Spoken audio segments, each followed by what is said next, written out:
Bom dia, tudo bem? A mensagem que Deus colocou para mim hoje, ela diz assim: o dia que você conhecer o Senhor, nunca mais você vai mendigar amor de ninguém. Senhor, tende misericórdia de nós.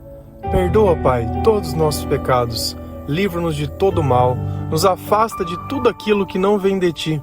Nós agradecemos, Senhor, por mais esse dia, pelo alimento, pelas vestes, pela presença.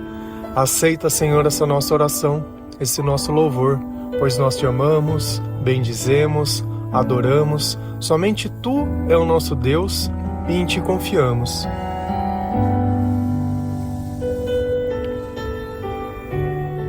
Conhecer a Deus não é simplesmente saber o nome dEle, não é dizer eu acredito em Jesus, não é frequentar a igreja.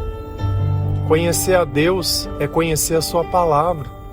Conhecer a Deus é orar, é louvar, é escutar louvores. Conhecer a Deus é ajudar a evangelizar. E o que é evangelizar? É permitir que Jesus use da sua boca para que outras pessoas possam conhecê-lo.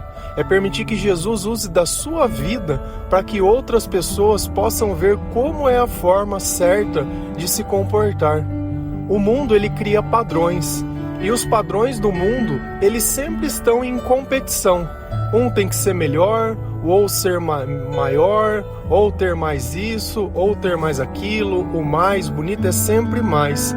Enquanto Jesus, ele prega a igualdade. Enquanto Jesus, ele prega que na simplicidade, na humildade, nós vamos conseguir conquistar as coisas. Ninguém precisa saber as coisas que Deus tem feito na sua vida. Ninguém precisa saber as batalhas de cada dia. Ninguém precisa ver quando os seus joelhos dobram. Ninguém precisa ver quando os teus olhos se enchem de lágrima. Por saber que o Senhor está perto de você, te consolando, te fazendo entender que esse mundo, sim, ele é cruel. Mas acima de todas essas coisas, quando nós conhecemos o Senhor, nós não nos sentimos mais desamparados. Nós sabemos aonde procurar e aonde encontrar o amor. E nós sabemos quem é o amor. Deus é amor. Por diversas vezes, às vezes por falta de sabedoria, ou por acreditar de forma equivocada as coisas, nós acreditamos que o simples fato de encontrar alguém, isso vai nos trazer para mais perto do amor, ou ter alguém. A gente confunde demais ter alguém para dividir as contas, ter alguém muitas vezes para conversar, para cuidar, com amor. Isso não tem nada a ver, porque o amor, ele tudo suporta. Se uma casa tivesse amor, não existia divórcio, não existia separação. Mas uma casa sem Deus, ela não existe perdão. Não vai ser através das palavras duras, não vai ser através das cobranças, não vai ser através da razão que eu vou conseguir convencer a outra pessoa sobre o que é amar. Não vai ser mendigando o amor, não vai ser jogando na cara da outra pessoa o que eu faço ou deixo de fazer, quem ama mais, quem ama menos. O amor não é um presente caro, o amor não é uma aliança no dedo. O amor é um compromisso dentro do coração. Se a gente vai lá em Oséias 6,6, a palavra do Senhor ela diz assim: não quero sacrifícios, quero o seu amor. Não me interesso por suas ofertas. O que eu quero é que vocês me conheçam.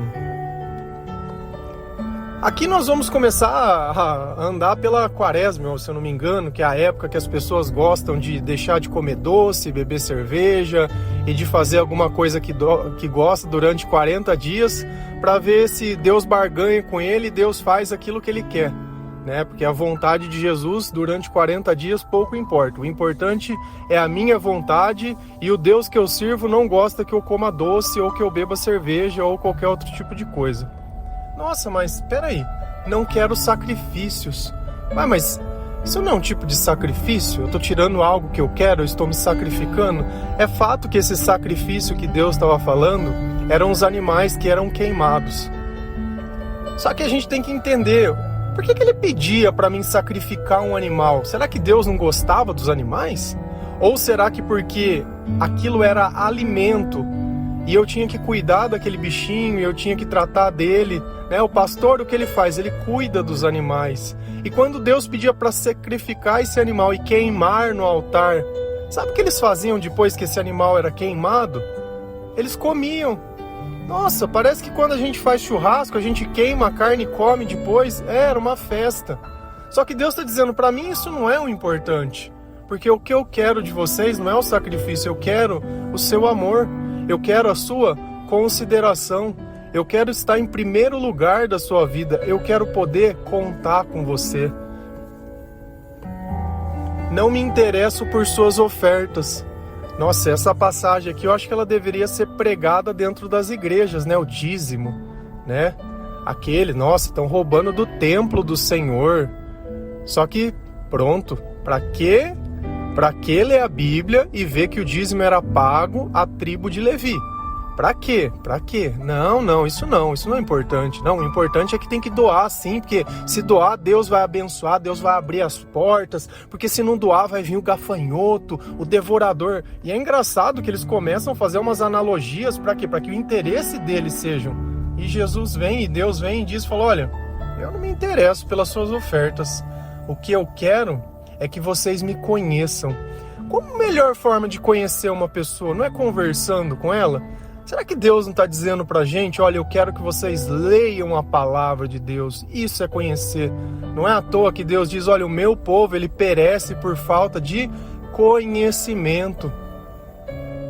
A palavra é uma arma espiritual. A palavra é aquilo que faz com que nós acreditamos nas coisas da forma certa, aquilo que afasta o medo do nosso coração, aquilo que tira uma dependência emocional, aquilo que tem valor. Deus ele fala, não ajunte tesouros na terra, mas ajunte tesouros no céu. E será que eu mendigo hoje amor porque eu não tenho amor? E se Deus é amor e Deus não participa da minha vida, eu tenho que achar que a minha vida é buscar a aprovação de alguém. Depois você não sabe porque as pessoas te traem, porque as pessoas não gostam de você, porque você é interesseira. Vive apenas atrás da tua vida e dos teus interesses. O que você faz para Deus? A gente fala às vezes tanto de Deus, mas não faz nada para Deus. O que você está feito? Que dívida que é essa que Deus tem com você, que você tanto quer que Ele pague? O que você acha que Deus tem que fazer por você?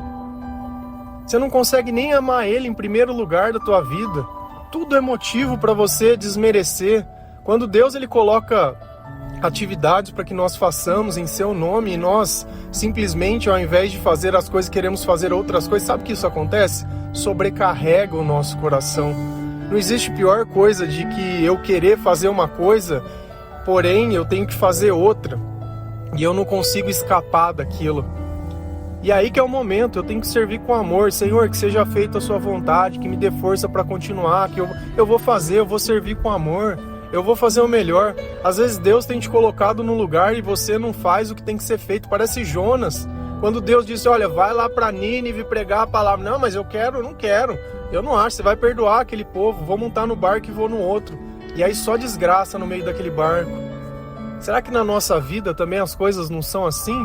Deus tem nos colocado em lugares que Ele precisa de nós, só que nós estamos ocupados demais, né? Tentando fazer com que Deus faça aquilo que a gente quer, né? Lutando contra aquilo que é o propósito de Deus para a nossa vida. E Deus está dizendo, o que eu quero é que vocês me conheçam. E eu vou te fazer uma pergunta, você conhece a Deus realmente? Você já leu a palavra de Deus pelo menos uma vez inteira, completo? Pelo menos o Novo Testamento? Você já sentiu o Espírito Santo dentro do teu coração? Já repousou no Espírito Santo? Já teve num momento que orando você começou a chorar? Ou louvando você sentiu aquela vibração dentro de você, aquele arrepio?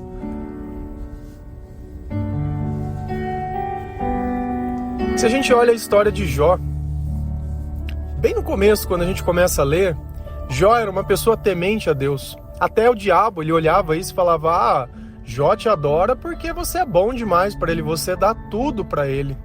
Então dá a impressão que Jó era uma pessoa que conhecia a Deus.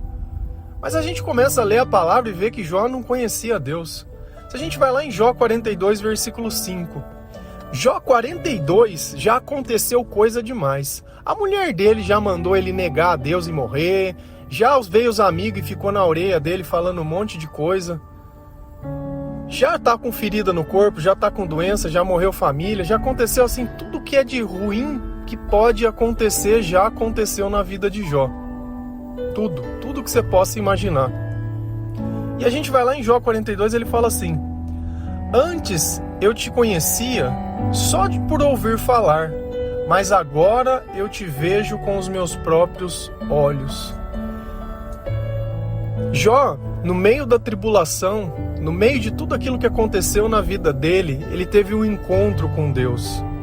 Enquanto Jó ficava tentando falar, justificar, explicar que Deus era injusto, que isso e que aquilo, que acontecia, Jó falou, até que Deus ele chega para ele. Eu acho que é a única passagem que eu vi que Deus falou assim: ó, Jó, cala a boca.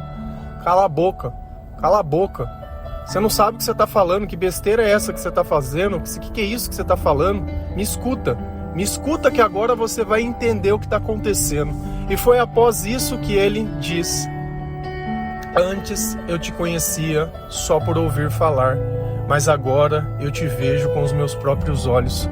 Foi no meio da tribulação, ouvindo a voz de Deus, que Jó conheceu ao Senhor, que ele pôde ver o Senhor. Será que esse ver o Senhor for físico? Não sei, mas ele disse que viu.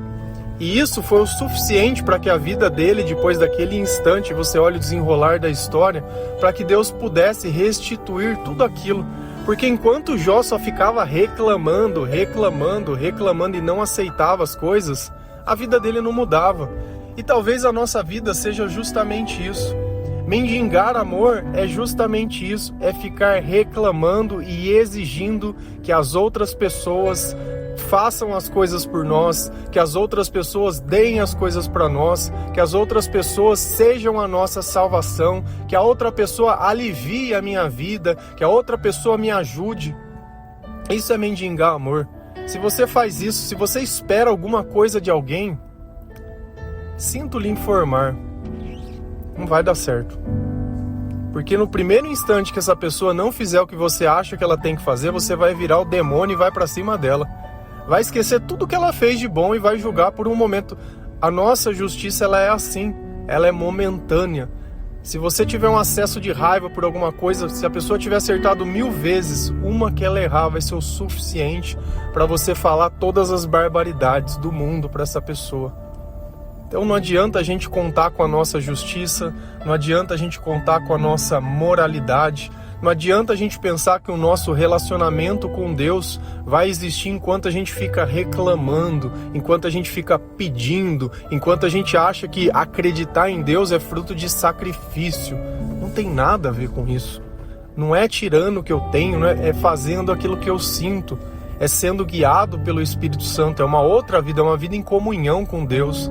Não uma vida em comunhão comigo, não uma vida baseada nos meus interesses e nos meus propósitos, mas é uma vida baseada em Deus e na vontade de Deus, sabendo que o único que pode me salvar é Jesus, e que para mim conhecer o Senhor, eu preciso estar na presença dEle, eu preciso buscar a palavra. Todo dia a gente fala, leia a palavra de Deus, e a palavra todos os dias ela se confirma em alguma coisa que reforça isso.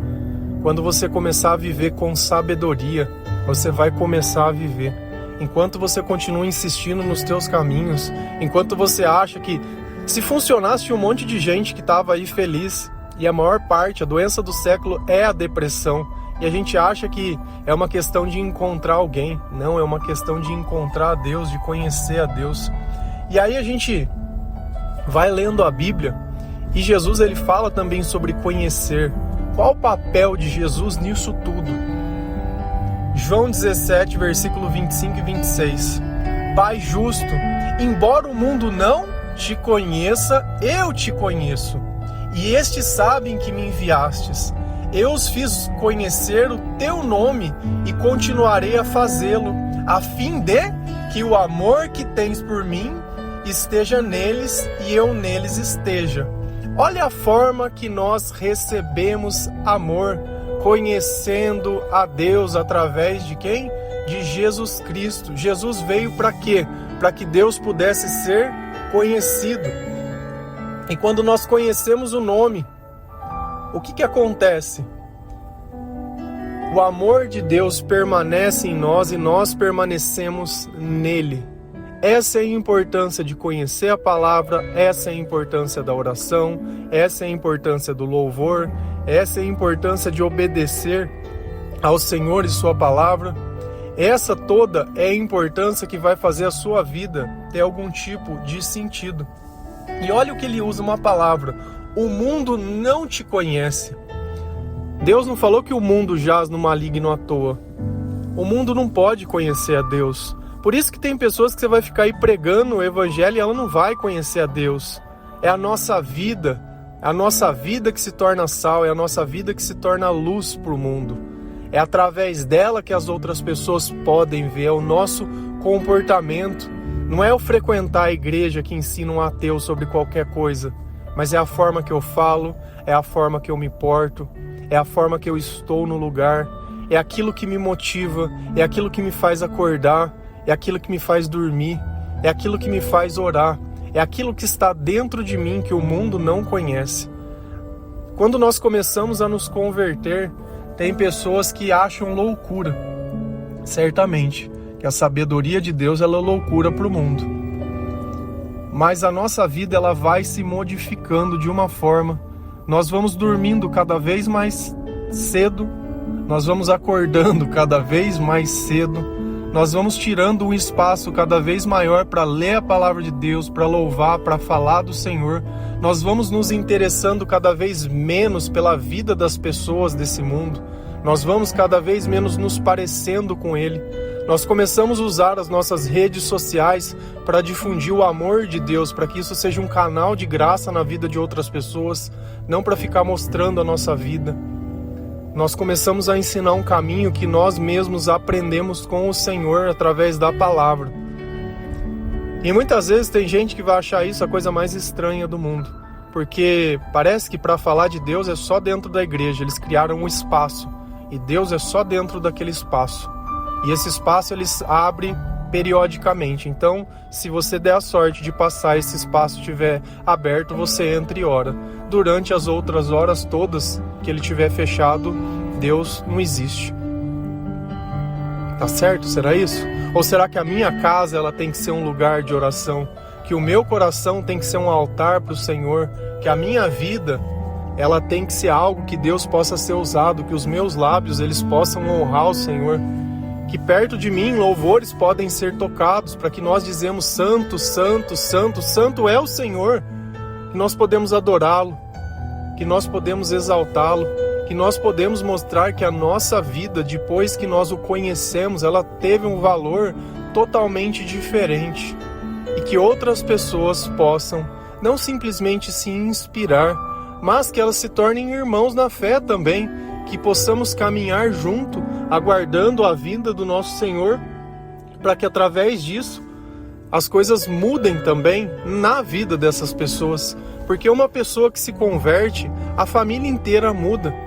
Porque enquanto eu fico achando que a responsabilidade da minha felicidade ou do meu estar depende de outras pessoas, eu vou estar condenado a mendigar amor. Enquanto eu acho que a minha felicidade depende do outro, que algo aconteça, não funciona assim. Não funciona assim. O dia que você conhecer o Senhor, nunca mais você vai mendigar amor de ninguém. Amém? Que Deus abençoe cada um de vocês. Que o Senhor ele possa nos guardar de todo mal. Que o Senhor ele possa trazer luz aos nossos pensamentos, entregar um pouco de sabedoria e que essa mensagem possa fazer sentido para você. Que ela possa ser o pontapé inicial na sua vida, para que você comece a repensar as coisas, para que você veja que os teus planos eles não podem estar pautados sobre pessoas, para que você comece a construir os seus próprios caminhos ao lado do Senhor e permitir que Ele conduza os teus passos, que Ele seja o único em sua vida e que você possa conhecer ao Senhor através da palavra de Deus. A palavra de Deus é onde está a resposta que você precisa. Amém? Que Deus abençoe cada um de vocês. Feliz a nação cujo Deus é o Senhor. Um bom dia.